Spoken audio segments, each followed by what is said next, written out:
curtains rise. New stories waiting behind our eyes. Charlotte and John with the final say, breaking down the screens in their own way. This is the final cut, where the real reviews ignite. Hi, and welcome back to another episode of Final Cut. So today we're going to discuss the latest episodes from Doctor Who. The one is called Lux and the other one is called The Well. And both of them have a rather dark tone. I mean, the Lux introduces us to a kind of evil cartoon character called Ringading, which almost brings thoughts back into Roger Rabbit when you saw the recording of it. But an interesting, slightly darker toned story, which is the same as well. He has a kind of, again, a slightly evil character, but this time an invisible evil character. So, but I will start talking about Lux, I think, in this episode. So, like I said, it blends animation and live action. Did you think it worked? And how was that actually? How effective was that when telling this story? And what was your opinion of the episode as well, I should ask? Well, hi Charlotte, and hi folks. Delighted to be back with you talking about Doctor Who. Yeah, I really enjoyed Lux. I mean, I think in common with a lot of the critical reception of this episode, it's regarded as one of the strongest episodes, certainly of Russell T Davies's second run as showrunner, what people are now rather euphemistically calling R2D2, RTD2, because it was certainly strong. It very much put me in mind a little bit of Who Framed Roger Rabbit. Actually, as well, with the idea of people stepping out of the cinema frame. An old Woody Allen movie from 1985 called The Purple Rose of Cairo, in which in the 1930s, a woman goes to the cinema only for a screen idol or matinee idol to step out of the screen and run away with her. So there's a sort of similar feel here in Lux. So I really enjoyed it. It was strong. It was dark, but it was also fun and light in terms of the use of cartoons and animations. So it was a nice balance between the dark and the light, I felt. And yes, and also, what did you think about Lux, that like this god of light? Well, what do you think that symbolizes? I mean, I was kind of thinking, does it symbolize fame or does it symbolize power? I mean, I had sort of various thought of that kind of what it could be. What was your opinion of it? Well, I think there's a danger sometimes of reading too much into episodes of Doctor Who. I think it is clear within the development of the RTD2 Shutigatwa run of episodes that Russell T Davies is very much stepping into the idea of Doctor Who much more as fantasy rather than science fiction. So we're starting to get a pantheon of gods unfold. We already met the god of music. We met Sutek, the god of death, at the end of the final episode of season 1 of the rebooted season 1, and here we're meeting the god of light. So it's the idea that there are these dark forces beyond the universe, beyond the rational laws of physics, that are invading the universe. So that's how it's justified within the show, that suddenly the show's lurching towards fantasy rather than science fiction and elements of the supernatural. In this case, literally beyond the universe, beyond the physical laws of the universe that the Doctor character understands. And that creates fear because it means that the Doctor can't necessarily solve it with his usual laws of science. Instead, he has to reach for maybe forms of trickery and deception of the gods. So this character is Lux Imperator, the emperor or god of light. And I think it just needs to be taken at that level, almost the idea of elemental forces. Again, interesting connection to British science fiction television history. It kind of echoes an old show from the early 1980s called Sapphire and Steel, which was about a sort of psychic time detective agency where you had these various elements of the universe that were battling each other. So in the case of Sapphire and Steel, they were the good people fighting other elemental forces. So in some ways, Russell T Davies is drawing upon that idea of fantasy allowing a space for elemental forces like light to battle with us mere mortals. I want to go back to Mr. Ringading because he is a kind of bizarre, charismatic villain. But is he actually in the style of previous villain? And did you find him effective? I mean, was he is he threatening? Is it a sort of metaphor for something? And sometimes I wonder, is it Disney, like Disney coming in and their influence? What was your view of the villain, Mr. Ringading?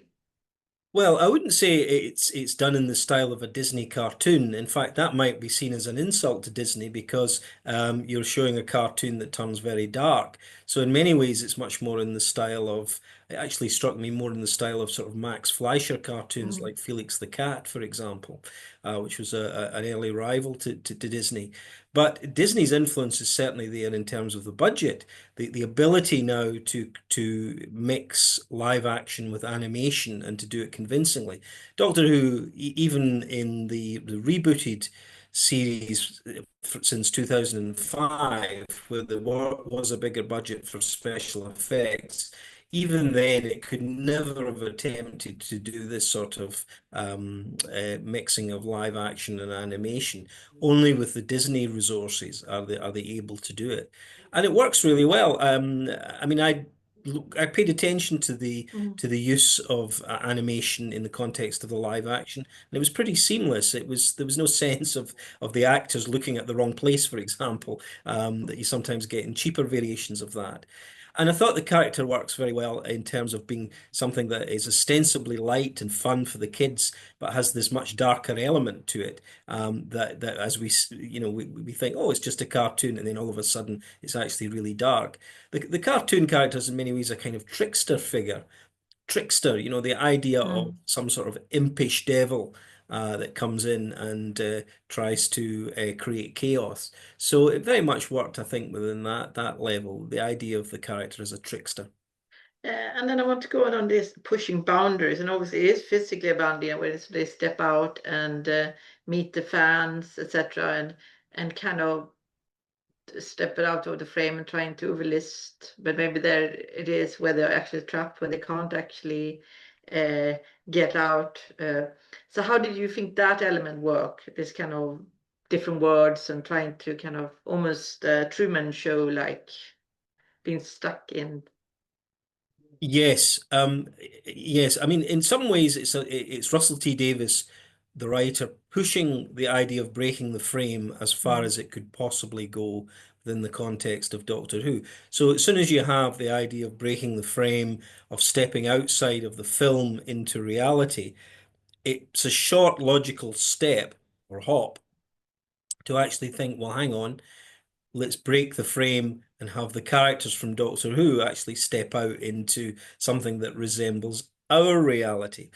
Now, when I watched this, first of all, I thought I have to confess my heart sunk a little bit. So I thought maybe this has gone too far. That suddenly, what was an interesting sort of meta story, if you like, set in the 1950s. Suddenly we're in our world with a bunch of Russell T Davies satirical representation of what fans are. And there's always the danger with television shows like Doctor Who and others of what we call euphemistically jumping the shark, where it becomes just too unreal and therefore it's impossible to put the fiction back into the bottle and actually to have some sort of believability to what is, after all, Doctor Who is just a series of tall tales, and you've got to suspend your disbelief in order to run with it. And could we ever re-immerse ourselves in the story again now that we've actually broken through to the world of the fans? However, Russell T Davies cleverly takes it back. So actually, it turns out it's just to be another level of deception from a trickster character, Mr. Ringading, that in fact they're in a fictional universe. Although it still begged the question why on the TV you had the Doctor Who logo with BBC brand on it. So how does that work within the fiction within a fiction? But however, he did rescue it back. So it was the idea that, in fact, the Doctor, it was just another level of fiction that was preventing the Doctor and Belinda from seeing the real reality. Although at the very end, the fans survived. So I suspect that we may not have seen the last of those fans. Yeah, yeah, that was, and I think it was a kind of really exciting episode, interesting use of animation, etc. And just a final question before we maybe move it on to well is, they set it in the 1950s. Do you think it was like a bold choice by also making this slightly, say, political, or political is the wrong word, the point that this is a segregated Miami where, blacks colored are not allowed into the cinema, etc. Do you think that was a kind of bold step? How did that affect the overall action, do you think?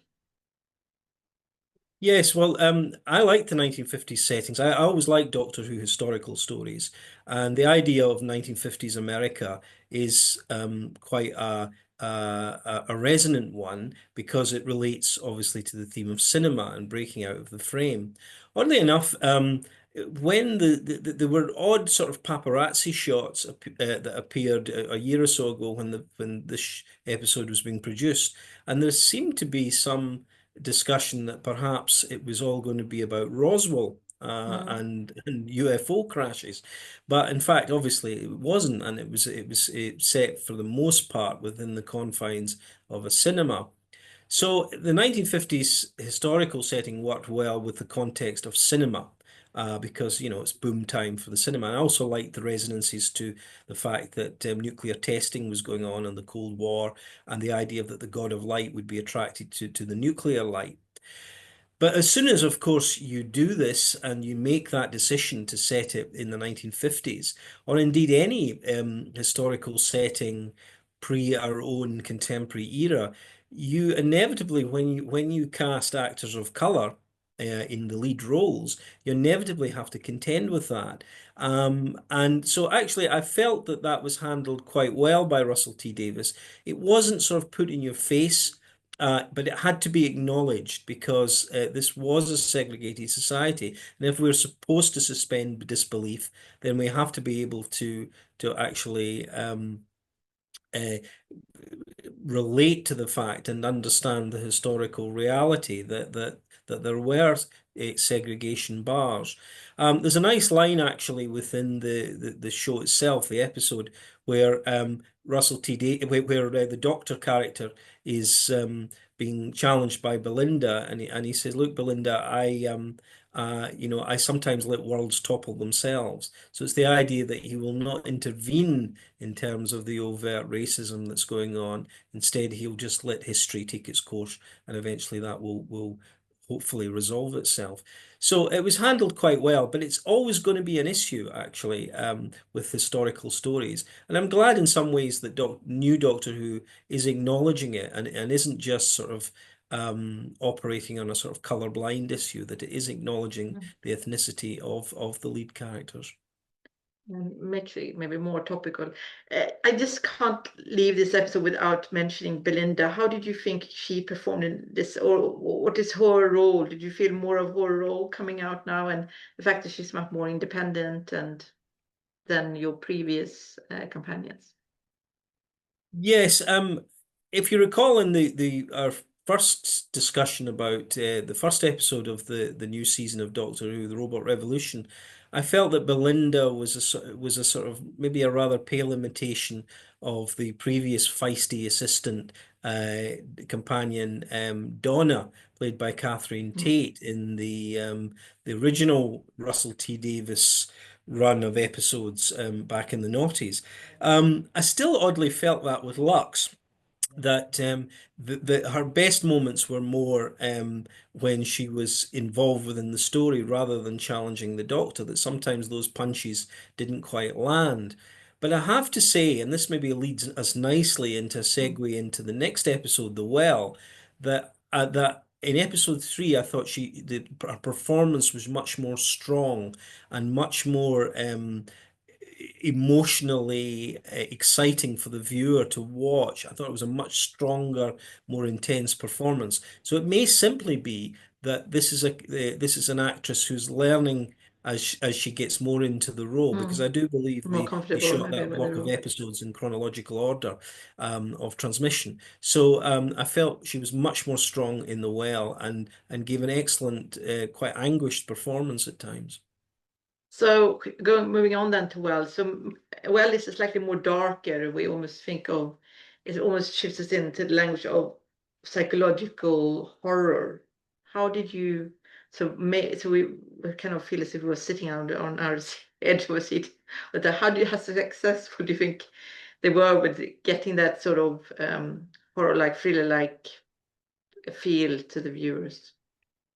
Well, it's very much this episode, The Well's very much in a long tradition of Doctor Who, of kind of, I mean, for what euphemistically might be called bases under Mm. siege narratives, or bottle narratives, where it's all set within mainly a kind of single location, a space station or an underground Mm. base of some sort. And this goes right the way back to classic Doctor Who. There were always episodes or stories with two or three part stories that were set in that kind of bottleneck or base siege scenario.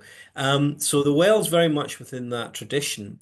Explicitly it gives the nod back to Midnight, Yeah. an absolute classic bottle episode, if you like, from RTD's first season as showrunner.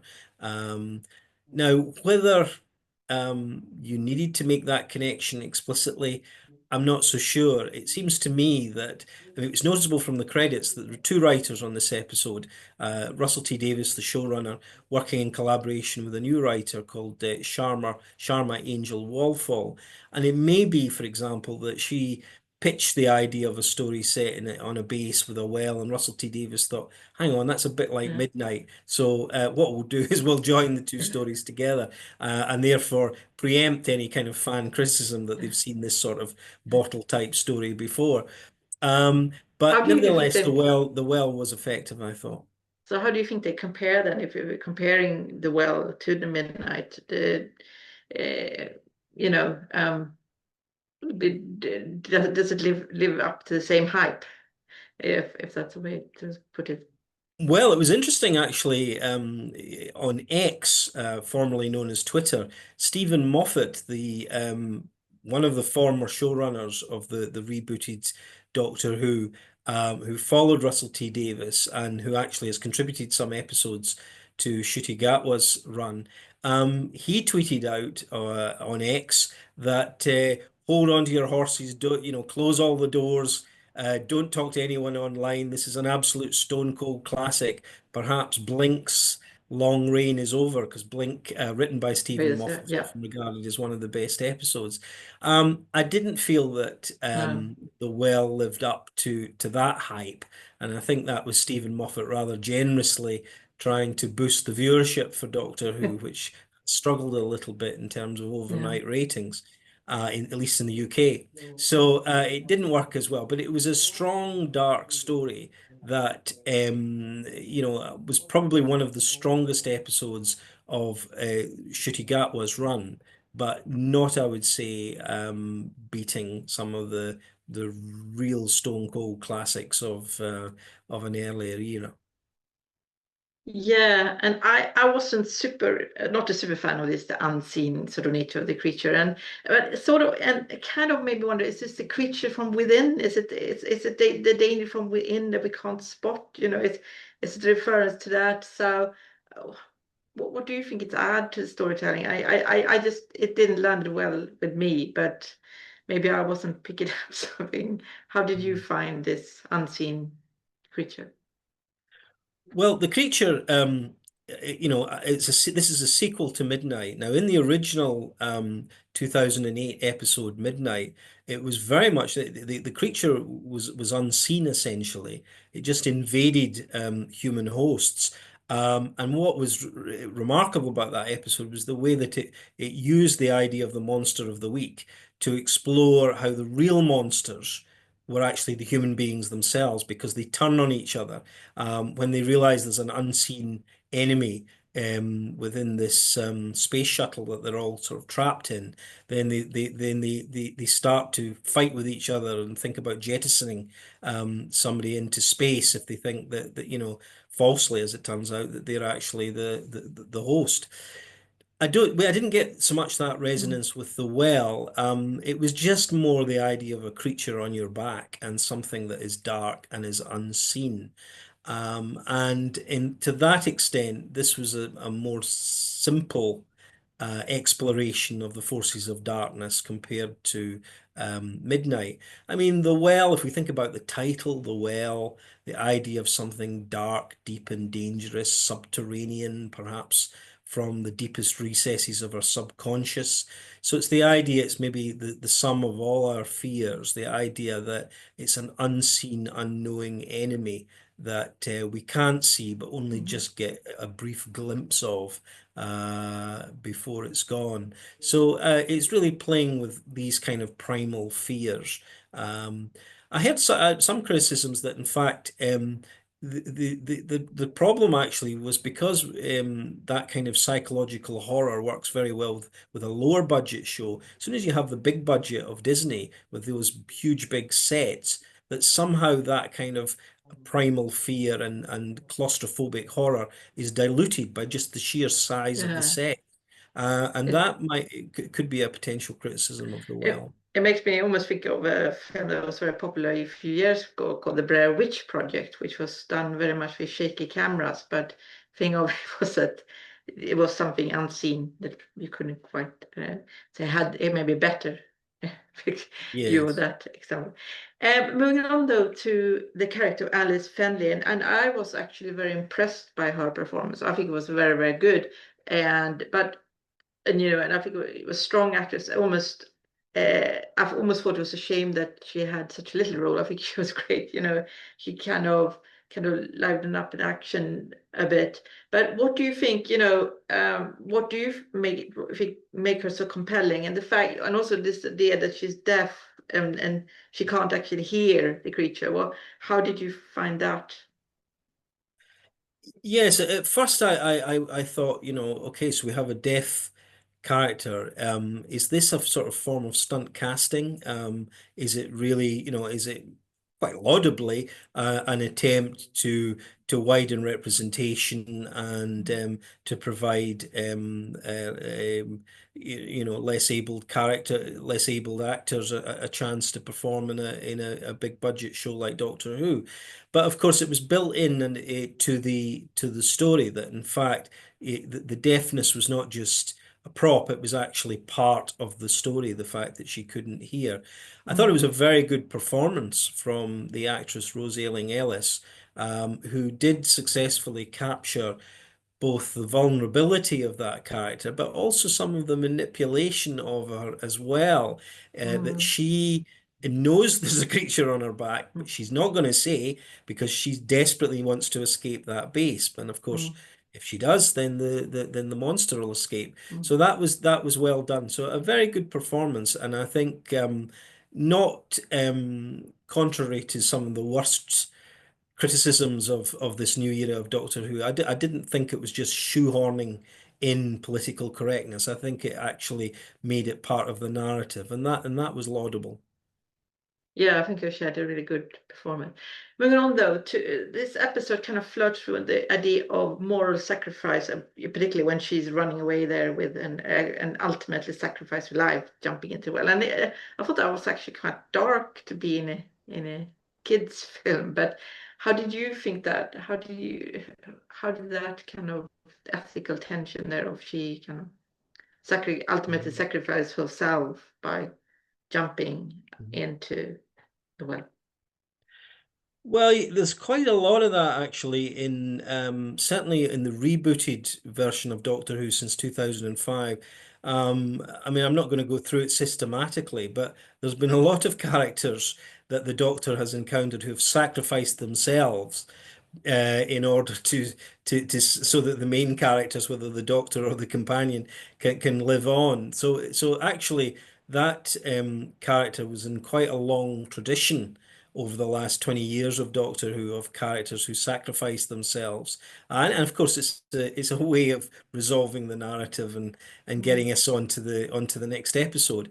Of course, with this, there is self-sacrifice falling down that well. Mm. But there is very much the question at the end of the episode whether that self-sacrifice was in vain and that perhaps the creature is still with us and ready to escape. So there is a slightly ambiguous scene at the very end of the episode in which two characters discuss, and it's clear that maybe something is behind one of the characters' backs.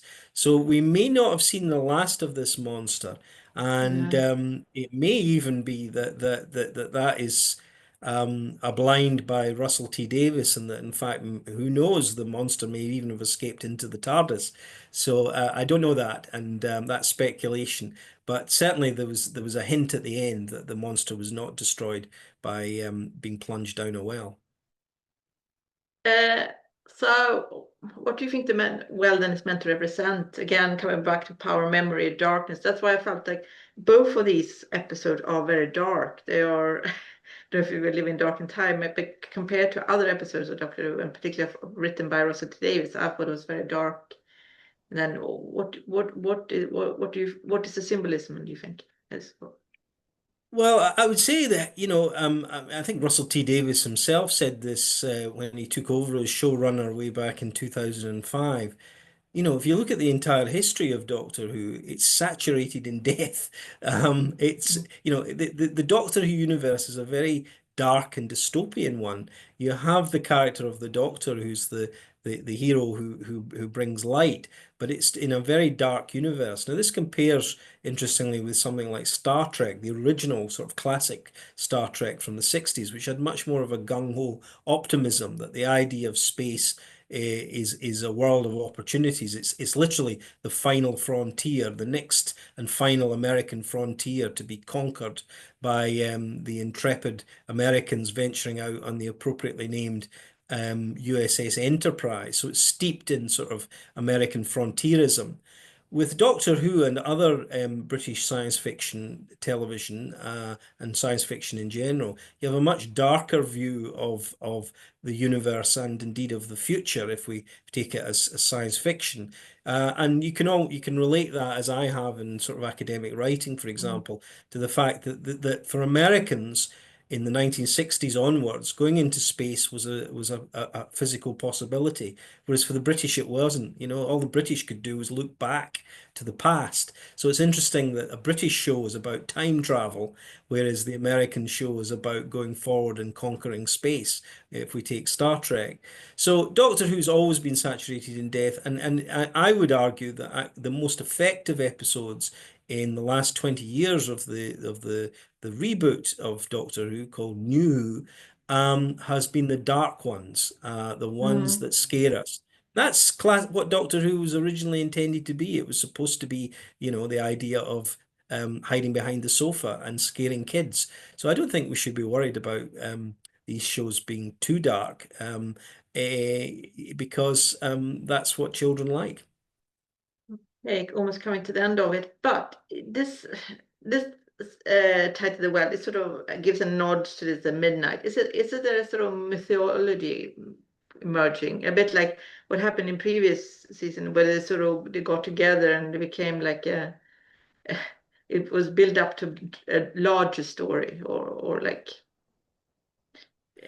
Yes, well, there is a larger story. There's yeah. clearly a larger story. This is um, uh, the modern trait for what we call episodic shows. So Doctor Who is an episodic show in the sense that each story is self-contained, but it operates within a larger season arc.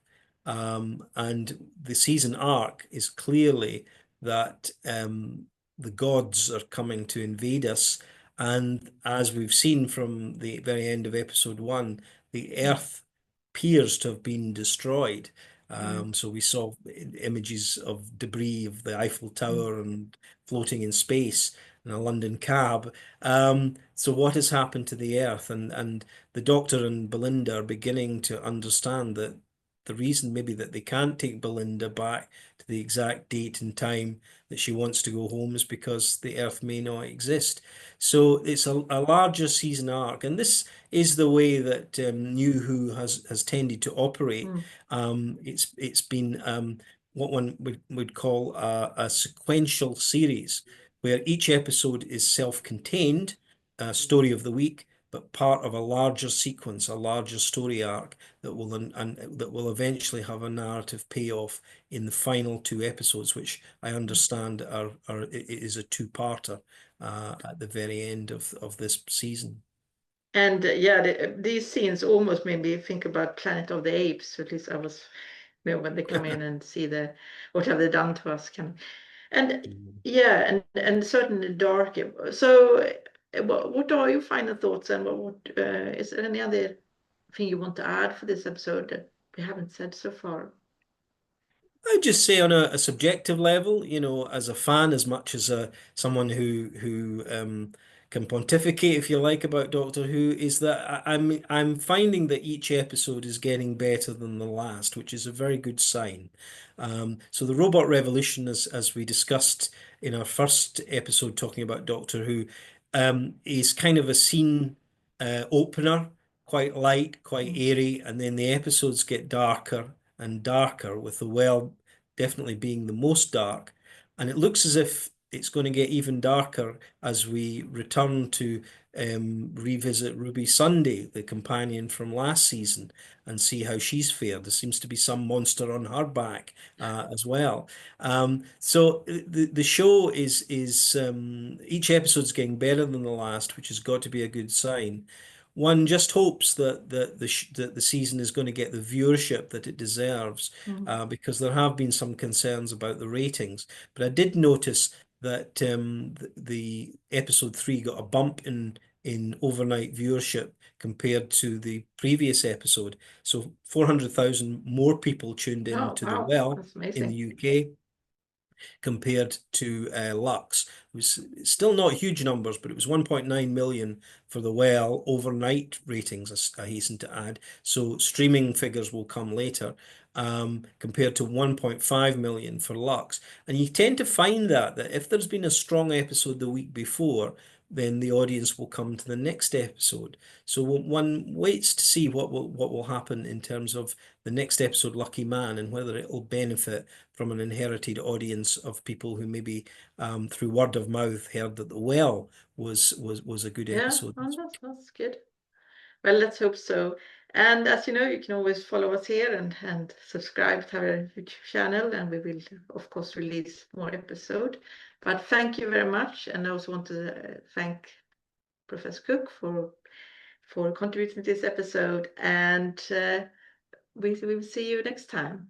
Thank you. Okay, thank you, and bye-bye. Bye.